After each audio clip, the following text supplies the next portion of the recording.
అందరికంటే మొదటి వ్యక్తిగా మమ్మల్ని నిస్సంఖ్యలో నిలబెట్టావు తండ్రి. స్తోత్రం యేసయ్యా. అవును తండ్రి, స్తోత్రం యేసయ్యా. ఏది కావాలన్నా క్రైస్తవుడు కావాలి, ఏది కావాలన్నా పరిశుద్ధ జ్ఞానం కావాలి తండ్రి. స్తోత్రం యేసయ్యా. ఈ జ్ఞానం లేకపోతే తండ్రి, స్తోత్రం యేసయ్యా, ఇంకా మేము వికట జీవులుగానే జీవించేవారు మేము తండ్రి. మాకు ఈ జ్ఞానాన్ని ఇచ్చావు తండ్రి. ఈ లోకంలో ఒక వెలుగునిచ్చావు, ఒక వెలుగును నింపావు. ఆ వెలుగును తండ్రి మా హృదయాలను నింపుకోవాలని ఈ దినాన్ని ఆశపడతా ఉంటున్నాం అయ్యా, ఆశపడతా ఉంటున్నాం. మా ఆశకు ప్రతిఫలం దయచేయమని అడుగుతా ఉంటున్నాం. మా ఆశకు ప్రతిఫలం దయచేయమని అడుగుతా ఉంటున్నాం. ఈ శ్రమల దినాల్లో ఉంటుండగా ఈ శ్రమల దినాలు కావు అని ఆశపడతా ఉంటున్నామా. మా కొరకు నీవు కల్వరి శిలువలో మరణించి ఒక నూతన జన్మని ఇచ్చావు తండ్రి. ఈ సంతోషకరమైన జీవితాన్ని మాకు దయచేస్తావు తండ్రి. స్తోత్రం సార్. ఇంకనూ మేము శ్రమలలో బ్రతకాలని ఆశ లేదు తండ్రి. మా కొరకు నీవు తిరిగి జన్మించావు తండ్రి. తిరిగి మరణించి తిరిగి పునరుద్ధానిగా తండ్రి. స్తోత్రం సార్. లోకానికి చూపించావు యేసయ్యా. ఇంకేమి కావాలి తండ్రి? స్తోత్రం యేసయ్యా. మా జీవితానికి ఇంకేం కావాలి? ఎందుకంటే ఏమొద్దు తండ్రి. స్తోత్రం యేసయ్యా. కేవలం నీ వాక్యాన్ని బట్టి మేము జీవించాలని ఆశపడతా ఉంటాం. కేవలం నీ మాట ద్వారా జీవించాలని ఆశపడతా ఉంటాం. కేవలం నీ శ్వాస ద్వారా జీవించాలని ఆశపడతా ఉంటాం. ప్రతి దానికి తండ్రి స్తోత్రం యేసయ్యా. నీ కృప బ్రతికే వారం కాదు తండ్రి. నీ కృపను మాపై చూపుతున్నాం. ప్రాణంలో లక్ష్మికి వందనాలు. వచ్చినట్టు ప్రతి ఒక్క వ్యక్తిని జ్ఞాపకం చేసుకుని అడుగుతాడు. ఆత్మ ప్రేరణతో నింపుకొని తిరిగి వెళ్ళిన భాగ్యం వారికి కలిగించి అంటూ ఇచ్చిన ప్రార్థన వాక్యం ఇస్తా తండ్రి. స్తోత్రం ఇస్తాను. ఆమేన్.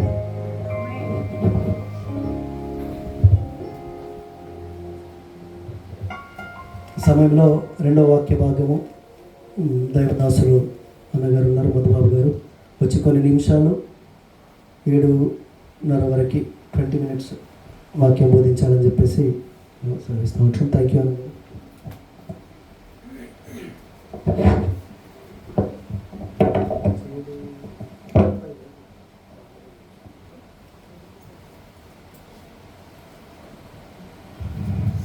కూడా వచ్చిన విశ్వాసులందరికీ పేరు పేరు చెప్పున నా హృదయపూర్వకమైన వందనాలు తెలియపరుస్తున్నాను. మరి ఈ అవకాశం ఇచ్చిన దైవజనులు గారికి నా హృదయపూర్వకమైన వందనాలు తెలియపరుస్తున్నాను.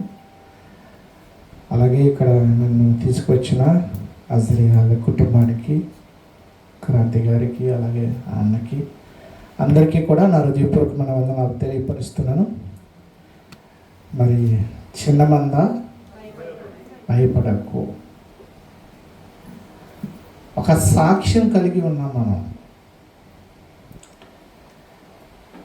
ఏం సాక్ష్యం కలిగి ఉన్నామంటే, ప్రభుని నమ్ముకుంటాం వల్ల, ఆ ప్రభు నీలోకి వస్తాం వల్ల పరిశుద్ధాత్ముడు నీలోకి వచ్చాడు. పరిశుద్ధాత్ముడు నీలోకి వచ్చిన తర్వాత వారి యొక్క కుటుంబంలోనూ సాక్ష్యం కలిగి ఉన్నావు. ఇప్పుడు ఎవరైనా నిన్ను పిలిచి నువ్వేం సాక్ష్యం కలిగి ఉన్నావంటే ఎవరైనా అడిగితే మన సాక్ష్యం గురించి చెప్తూ ఉంటారు. మన సాక్ష్యం పక్కన పెట్టి ప్రభు యొక్క సాక్ష్యం కలిగి ఉన్నావు. బాగా వృద్ధాపనంలో సంఘానికి కావలసిన మాటలు, ఈ మాటలు మీరు వినాలి ఒక 10-20 నిమిషాలు. యోహాను గారు రాసిన మొదటి పత్రికలో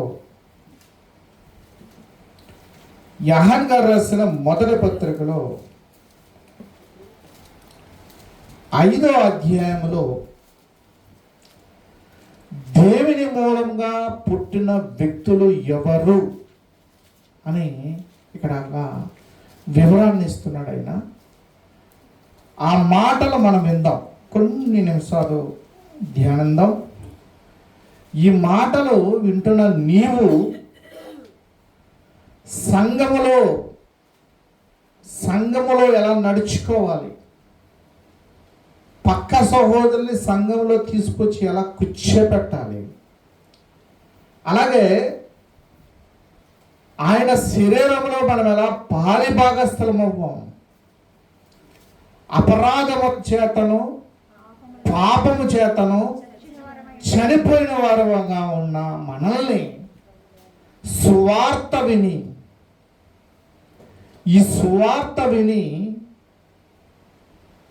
బాప్తిస్మము ద్వారా రక్షణ అనే కృపవాడకి నువ్వు వచ్చిన నీవు ఒక సాక్ష్యం కలిగి ఉన్నావు. ముగింపులో ఆ సాక్ష్యాన్ని నేను చెప్తాను. కాబట్టి ప్రభు యొక్క సాక్ష్యాన్ని విందాం. ఫస్ట్ కొన్ని నిమిషాలు మీరు నాతోటి వెళ్ళాలి. తల వంచినట్లయితే ప్రార్థన సహాయాన్ని తీసుకుని ముందుకు వెళ్దాం. ప్రార్థన. మమ్మల్ని మిక్కిలిగా ప్రేమించిన మా పరలోక తండ్రి, నీ విలువైన మాటల ప్రభువు ముందు నీ దాసుడు వినిపించాడు. రొట్టె గురించి తండ్రి ఎలా నలగొట్టబడాలో, ఎలా నలగొట్టబడితే శరీరమైన మీ సంఘంలోకి మేము వస్తాము మాకు వివరించి ఉన్నారు. నన్ను కూడా మరుగుపరిచి మీ విలువైన మాటలు మాకు అందిస్తావని, నీ కృపచేత మమ్మల్ని అభివృద్ధిపరుస్తావని, నాతోటి వచ్చిన నా బంధుమిత్రులను బట్టి, ఇక్కడ ఉన్న సహోదరులందరిని బట్టి కృపను అనుగ్రహిస్తావని, నడిపిస్తావని యేసుక్రీస్తు వారి నామములో అడుగుచున్నాను నా పరమ తండ్రి, ఆమేన్. ఈ యోహాను గారు రాసిన పత్రికను అర్థం చేసుకోవాలంటే యోహాను సువార్త మనకు అర్థం అవ్వాలి. యోహాను సువార్త అర్థమైందంటే ఈ మొదటి పత్రిక అర్థమవుతుంది, తర్వాత రెండవ పత్రిక, మూడవ పత్రిక, తర్వాత ప్రకటన. బాగా వృద్ధాపానం తర్వాత ఈయన రాయబడ్డది. ఈ రాయబడ్డ మాటలు మనం ముందుకు వెళ్ళినట్లయితే అసలు జనం అంటే ఎలాగయ్యా, జనం అంటే ఏంటి అని అడుగుతున్నప్పుడు నికోదేయుతో మాట్లాడుతున్నాడు దేవుడు. యేసుప్రభు గారు మాట్లాడుతున్నాడు. నికోదేయం ఏం చేశాడంటే, నేను మళ్ళీ తల్లి గర్భమందు నేను పుట్టాలా అని వెళ్ళిపోయాడు వెనక్కి. అది కాదు జన్మ. ఎవరైతే ప్రభుని అంగీకరిస్తారో, నోటు ద్వారా ఆయనను అంగీకరించి హృదయంలో ఆయనను భద్రపరుచుకుంటారో వాళ్ళు సంఘములోకి వచ్చేసారు. అందుకే సంఘము భయపడకూడదు. భయపడకండి అని ఆయన చెప్తున్నప్పుడు మనం భయపడకూడదు. ఎందుకంటే కొద్దిగా అనుకుంటున్నారేమో బాగా నిండిపోతుంది ఈ సంఘం. హల్లెలూయా. ఎందుకంటే మొదటి దినాల్లో మనం అనుకోవచ్చు ఇంకా తెలియదు కదా అనుకోవచ్చు. అందరికీ తెలుస్తుంది. ఎటువంటి వాక్యం అక్కడ ప్రకటింపబడుతుందో తెలుసుకుంటారు, పరుగు పరుగున వస్తారు. ఆమేన్. చూద్దాం. యోహాను గారు రాసిన మొదటి పత్రికలో 5వ వచనాన్ని నేను తీసుకున్నాను. 5వ అధ్యాయం 5వ వచనం. యేసు దేవుని కుమారుడని నమ్మువాడు తప్ప లోకమును జయించువాడు ఎవడు? చూడండి, యేసు దేవుని కుమారుడని నమ్మువాడు తప్ప లోకమును జయించువాడు ఎవడు? మరి ఎవడు? నీళ్ళు ద్వారాను రక్తము ద్వారాను వచ్చిన వాడు ఈయనే. కొట్టుకుంటున్నారు ఆయననే. సాక్ష్యం ఇచ్చేవారు ముగ్గురు అన్నప్పటికీ అసలు ఎవరు వీళ్ళు? ఎలా కలిసి ఉన్నారు వీళ్ళు? ఎలా ఈ దైవ కుటుంబం కలిసి ఉంది? ఒకరు ఎక్కువ ఒకరు తక్కువ, ఆయన ఎక్కువ ఈయన చిన్నోడు, ఈయన పెద్దోడు ఆయన చిన్నోడు అని కొట్లాట జరుగుతున్నాయి యూట్యూబ్లో. అసలు ఆ ఆత్మ నీలోకి వస్తుంది. ఆ పరిశుద్ధాత్మను నిన్ను ఎలా ముందుకు నడిపిస్తాడో ఈ యోహాను గారు మనకి చెప్తున్నారు. ఎలా చెప్తున్నారంటే, నీళ్ళ ద్వారాను రక్తము ద్వారాను వచ్చిన వాడు ఈయనే, అనగా యేసుక్రీస్తే. అంటే యేసుక్రీస్తు ప్రభువు ఎలా వచ్చారు? పరిశుద్ధాత్మ ద్వారా. రక్త మాంసంలో పాల్పడేవాడైనా. ఇందులో పాల్పడేవాడమ్మా? రక్త మాంసంలో పాల్పడేవాడైనా. దేవుని విడిచిపెట్టకూడని భాగ్యం అని ఎంచుకోలేదు, కానీ తన్ని తాను నిన్ను రిక్తుడుగా వేసుకున్నాడు. సంఘము శ్రమలతో ఉందండి. సంఘం ఎలా ఉంది? శ్రమలతో మనం గుట్టెక్కాలి. అబ్రహాం పడ్డ శ్రమ మామూలుది కాదు. దావీదు గారు పడ్డ శ్రమ మామూలుది కాదు. యాకోబు గారు పడ్డ శ్రమ మామూలుది కాదు. నిజంగా వాళ్ళ అన్న యాసావు చాలా ఇబ్బంది పెట్టాడు. ఇస్సాకు గారి శ్రమ మామూలుది కాదు. ఆయనకంట ముందు పుట్టిన ఇస్మాయిల్ చాలా ఇబ్బంది పెట్టాడు. శరీరమును బట్టి వచ్చాడు ఇస్మాయిల్, ఆత్మను బట్టి ఇస్సాకు వచ్చాడు. శరీరము నశించిపోతుంది, ఆత్మను బట్టి నిత్య జీవం అనే కృపకు వెళ్తాం. ఎవరైతే పరిశుద్ధాత్ముడు ఉన్నారో వాళ్ళు సంఘములకు వచ్చేసారు. అప్పుడు సంఘము ఆయన కృప కింద ఉంది. ఆ సంఘాన్ని ఆయన సంపూర్తిగా నింపుతున్నాడంట. ఎలా నింపుతున్నాడు? ఆయన సంఘాన్ని సంపూర్తిగా నింపుతున్నాడంట. మరి ఎవరైనా నీళ్ళ ద్వారానో రక్తము ద్వారానో వచ్చినవాడు ఈయనే. ఎవరైతే బాప్తిస్మ ఇచ్చిన యోహాను దగ్గరకు వచ్చి నువ్వా నేను నీ చేత నేను బాప్తిస్మ ఇచ్చుకోవాలి అన్నప్పుడు బాప్తిస్మ ఇచ్చి యోహాను కంగారైపోయాడు. అక్కడ అంటాడు, నీతి యావత్తులాగా జరగని అంటాడు. నీతి ఆరోపింపబడాలంటే, ఆ నీతిమంతుడు నీలోకి వచ్చి నివసించాలంటే నువ్వు ముందు ఆయనను విశ్వాసము ద్వారా పెంచుకోవాలి. ఆ విశ్వాసం ద్వారా నువ్వు ఆ ప్రభుని ఎప్పుడైతే ధరించుకున్నావో అప్పుడు నువ్వు సంఘములో ఒక అవయవంగా ఉన్నావు, సంఘంలో ఒక స్తంభముగా ఉన్నావు. అందుకనే మత్తయి సువార్త 7వ అధ్యాయంలో మీరు చూస్తే వానలు వచ్చాయంట, వరదలు వచ్చాయంట, గాలి వచ్చిందంట, ఇసుక మీద కట్టబడ్డదేమో వెళ్ళిపోయిందంట, బండ మీద కట్టదేమో నిలబడిందంట. సంఘానికి ఎన్నో శ్రమలు వస్తాయండి. ఆ శ్రమల్లో నువ్వు నిలబడాలి. ఈ యోహాను గారు, ఈ పత్రిక రాసిన యోహాను గారికి ఎన్ని శ్రమలు తెలుసండి, ఎంత బాధ పెట్టారో తెలుసండి. చరిత్ర చూసుకుంటేనే ఆయన అంటున్నాడు, ఈయన రక్తము ద్వారాను మాత్రమే కాక నీళ్ళ ద్వారాను వచ్చిన వాడు ఈయనే అని చెప్తూ సాక్ష్యం ఇచ్చేవారు ముగ్గురు అంట. ఎవరంట?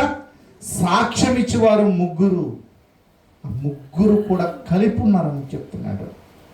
ఇప్పుడు నువ్వు ఎవరిలో ఉన్నావు చూద్దాం. యోహాను సువార్త 14వ అధ్యాయము, యోహాను సువార్త 14వ అధ్యాయము కొన్ని మాటలు మనం చూద్దాం త్వరగా. యోహాను సువార్త 14వ అధ్యాయము 23వ వచనం. అమ్మా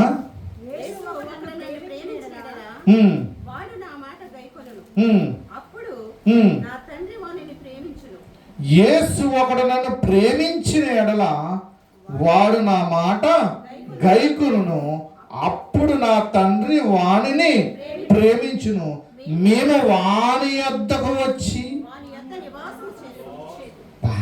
మేమని బహువచనం ఎత్తుకొచ్చాడు. మేము వాని యొద్దకు వచ్చి వాని యొద్ద నివాసము చేతుము, నన్ను ప్రేమింపనవాడు నా మాటలు గైకొనుడు. మీరు వినుచున్న మాట నా మాట కాదు, నన్ను పంపిన తండ్రిదే.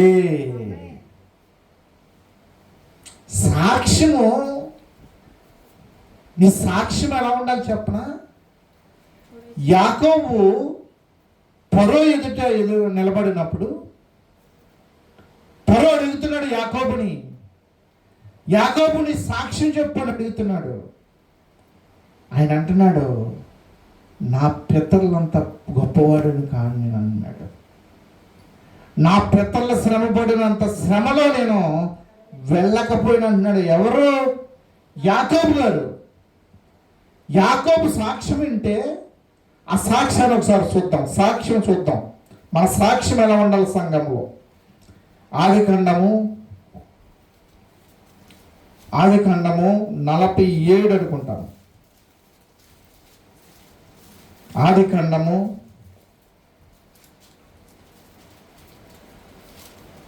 47వ అధ్యాయము 9వ వచనం.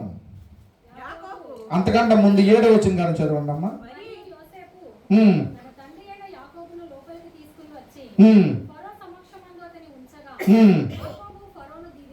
యాకోబు ఫరోను దీవించును.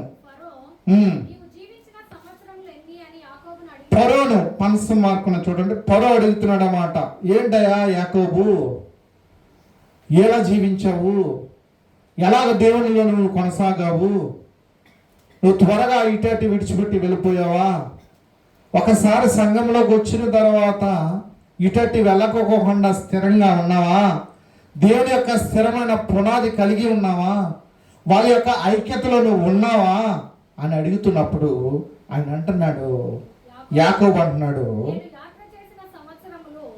నేను ఫరో అన్నాడు, నీవు జీవించిన సంవత్సరంలో నేను యాకోబుని అడిగినందుకు యాకోబు, నేను యాత్ర చేసిన సంవత్సరములు 130, నేను జీవించిన సంవత్సరములు కొంచెముగాను దుఃఖ సహితముగాను ఉన్నవి, అవి నా పితరులు యాత్ర చేసిన దినములో వారు జీవించిన సంవత్సరములు కాలేదని ఫరోతో చెప్పాను. యాకోబు అండి సాక్ష్యం చెప్తున్నాడు. మొదటి వ్యక్తి యాకోబు యాకోబుని చాలా ఇబ్బంది పెట్టాడు. నహూము గ్రంథం అంతా కూడా అదే.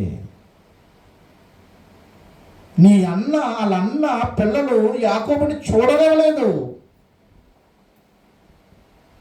కానీ దేవునిలో ఎంత తగ్గింపెట్టి, నేను జీవించిన సంవత్సరములు కొంచెముగాను దుఃఖ సహితముగాను ఉన్నవి, అవి నా పితరులు యాత్ర చేసిన దినములో వారు జీవించిన సంవత్సరములు కాలేదని ఒక అన్యుడికి చెప్తున్నాడండి. అబ్బా, సాక్ష్యం అంటే అదండి. మన సంఘములో సాక్ష్యం చెప్పుకున్నామంటే నీ సాక్ష్యాన్ని విని పక్క విశ్వాసి అభివృద్ధిలోకి వచ్చేయండి. సాక్ష్యం అలా ఉండాలి. యేసుక్రీస్తు ప్రభువు వారి సాక్ష్యం అదే.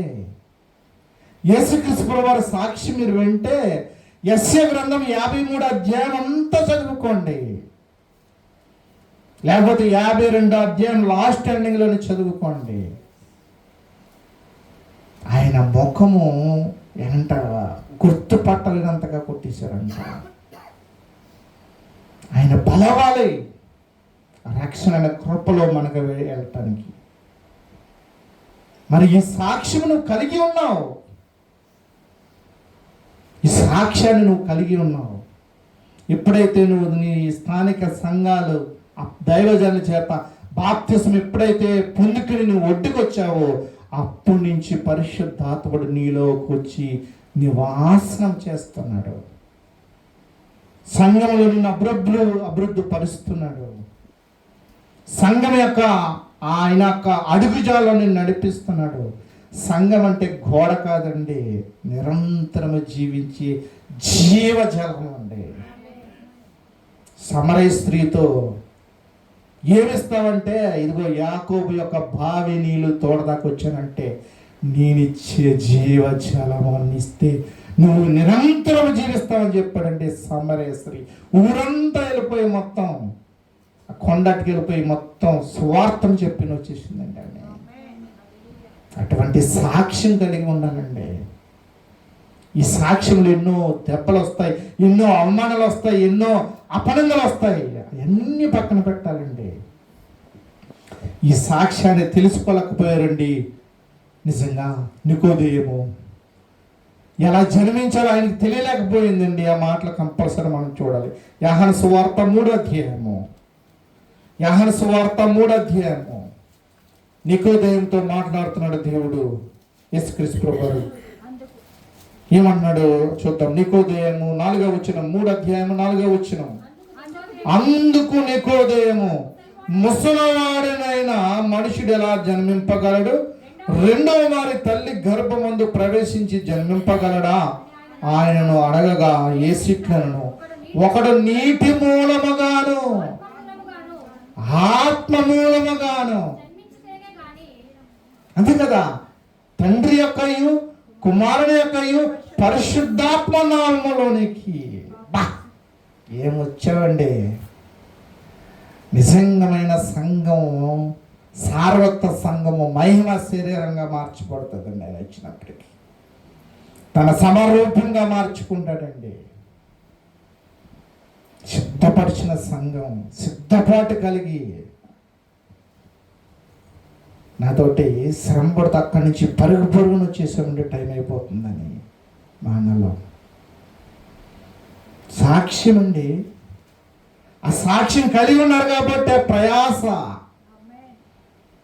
అంతే కదా.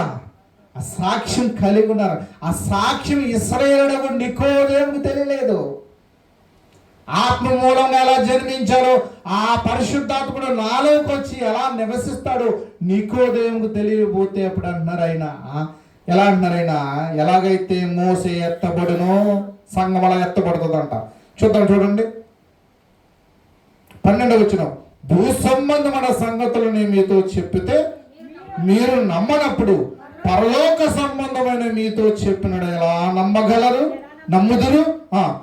మరియు పరలోకమును దిగొచ్చిన వాడే, అనగా పరలోకము ఉండే మనిషి కుమారుడే తప్ప పరలోకమునికి ఎక్కిపోయేవాడు ఎవడను లేడు. అందుకే నేనే మార్గము, నేనే సత్యము, జీవమై ఉన్నామండి. ఈ జీవం వచ్చేసింది లోపలికి. అందుకని షుగర్ ఉందండి అంటారు, అలసర ఉందన్నది అంటారు, భోజనం చేస్తుంటే సరిపోవట్లేదండి బాడీ అంటారు. ఏ జబ్బు ఉన్నా పర్లేదండి, పాపం అనే జబ్బు ఉండకూడదు. ఇక్కడే కడిగేసుకోవాలండి. అది పాపం పరిశుద్ధంగా నువ్వు నడుచుకోవాలండి. ముగింపులోకి వచ్చేసాను. మరి నువ్వు సాక్ష్యం కలిగి ఉన్నావా? ఒక సంఘాన్ని చూపిస్తానండి, ఆ సంఘం ఆ సాక్ష్యం కలిగి ఉందంట. మరి నువ్వు ఆ సాక్ష్యం కలిగి ఉన్నావా? ఆ సాక్ష్యం ప్రకారంగా నువ్వు జీవిస్తున్నావా? చూద్దాం. కొరింథీయులకు రాసిన మొదటి పత్రిక, కొరింథీయులకు రాసిన మొదటి పత్రిక 1వ అధ్యాయము, కొరింథీయులకు రాసిన మొదటి పత్రిక 1వ అధ్యాయము 4వ వచనం. క్రీస్తు యేసునందు మీకు అనుగ్రహపడిన దేవుని కృపను చూచి మీ విషయమై నా దేవునికి ఎల్లప్పుడూ కృతజ్ఞతలు చెల్లించుచున్నాను. క్రీస్తుని గురించిన సాక్ష్యం మీలో స్థిరపరచబడినందున ఆయన యందు మీరు ప్రతి విషయములోనూ, ఎవరికి చెప్పక్కర్లేదంటే ఇంకా మీకు ఎలా నడుచుకోవాలో నీకు తెలిసిపోతుంది. భర్తతో ఎలా మాట్లాడాలో తెలిసిపోతుంది. భర్త భార్యతో ఎలా మాట్లాడాలో తెలిసిపోతుంది. పిలుపులు మారతాయండి సాక్ష్యం మారితే. ప్రభుడు నీలోకి వస్తే పిలుపులు మారతాయి, నడక మారుతుంది. అపొస్తలుడైన పౌలు గారు ఒకప్పుడు కత్తట్టుకున్నాడు. సౌలుగా ఉన్నప్పుడు పౌలుగా మారినప్పుడు ఏమంటున్నాడు ఆయన? బ్రతుకుట చావైతే మేలు, మహిమ శరీరంగా మార్చబడుతున్నాను అన్నాడు.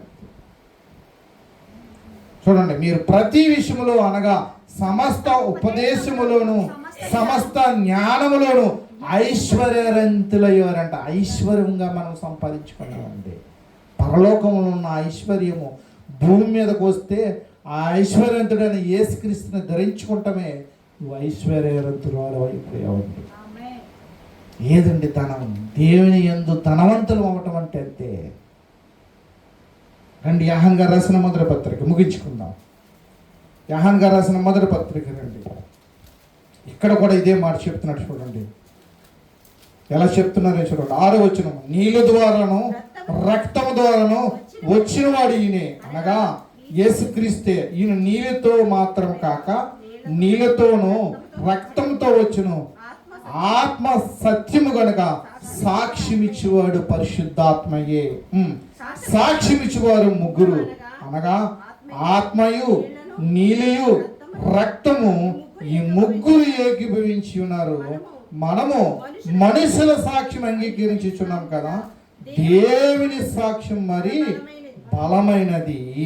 దేవుని సాక్ష్యము ఆయన తన కుమారుని గురించి ఇచ్చినది. ఇదిగో ఈ ప్రియ కుమారుడు యందు నేను ఆనందించుచున్నాను. ఆనందం నీలో ఉండాలి. సంగమా భయపడకూడదు. మనం ఎత్తబడి గుంపులో ఉండాలి. ఏ సాక్ష్యం కలిగి ఉన్న 10వ వచనంలో చూడండి, చెప్తున్నాడైనా ముగించేసుకుందాం. దేవుని కుమారు యందు విశ్వాసం ఉంచువాడు తనలోనే నీలోనే. నికోదేము పొందుకోలేకపోయాడు ఈ సాక్ష్యము, నువ్వు పొందుకున్నావు. ఆమేన్. చూడండి, తనలోని ఈ సాక్ష్యం కలిగి ఉన్నాడు. దేవుని నమ్మిన వాడు, ఆయన తన కుమారుని గురించి ఇచ్చిన సాక్ష్యం నమ్మలేదు కనుక అతడు దేవునిని అబద్ధముగా చేసిన వాడు. కయ్యోను విడిచిపెట్టబడ్డాడు, హేబేలు రక్షింపబడ్డాడు. విశ్వాసం ద్వారా ఈ హేబేలు ఈరోజు నీతో మాట్లాడుతున్నాడండి. గుర్తించుకో, నీ సాక్ష్యం ప్రభు యొక్క సాక్ష్యమై ఉండాలి. ప్రభు యొక్క సాక్ష్యాన్ని నువ్వు అనేకులకు ప్రచారపరచాలి. ఎలాగైతే సమరయ స్త్రీ ఊరెళ్ళందరికీ చెప్పిందో ఆ సాక్ష్యం కలిగి ఉండాలని అంతటితో ఈ మాటలు ముగిస్తున్నాను. అందరికీ వందనాలండి. తల వచ్చండి, ప్రార్థన చేసి ముగించుకుందాం. దయగల తండ్రి, ప్రేమ గల నా ప్రభు, ఇంతవరకు నీ విలువైన మాటలు మేము అందించి ఉన్నాం తండ్రి. నీ దాసుని బట్టి ప్రభు, నన్ను బట్టి